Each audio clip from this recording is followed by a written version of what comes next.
हैदराबाद के कल्ब में वाक़े मूसी नदी बज़ाहिर शहर के हुस्न को दुबाला करता है, लेकिन हकीकत में इसका पानी इस कदर आलूदा हो गया है कि अब लोग इसे गंदे पानी का नाला करार देते हैं।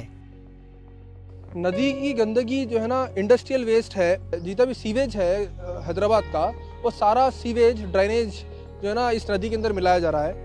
इसी मूसी नदी के किनारे पे जो उस्मानिया हॉस्पिटल है, उसका भी बायोलॉजिकल वेस्ट इसी के अंदर डंप किया जा रहा है। तो मूसी नदी में ना सिर्फ मेटल्स है, लेड है, बल्कि बायोलॉजिकल वेस्ट भी है, केमिकल्स भी है। जैसे जैसे नदी के अतराफ में आबादी बढ़ती गई, इमारतें तामीर हुई और सनतें कायम होने लगी, वैसे वैसे नदी का रकबा सुकड़ता चला गया। सिंस 1960s के बाद में जैसा इंडस्ट्रियलाइजेशन और फार्मा कंपनीज का शहर है हैदराबाद में ग्रोथ स्टार्ट हुआ, ग्रोथ होने लगते ही नेगेटिव वे में अपने वाटर और हर एक चीज़ कंटेमिनेट होने लगी। उसका वेस्ट जो भी मटेरियल है, डस्ट है, जो भी है, वो डायरेक्टली वाटर में, पानी में छोड़ दिया गया। तो उसके वजह से increase of lead, heavy metals ये मूसी रिवर में पाए गए। चुनांचे जहां पहले नदी का पानी ठाटे मारता था, आज वहां गंदगी का अंबार लगा हुआ है।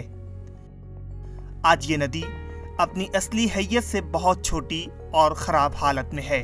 मूसा नदी एक तारीखी नदी है। आज जो है ना उसकी हालत बहुत ख़राब है, और ये एक कोई छुपी हुई बात नहीं है, बल्कि सारे लोग इसको जानते हैं।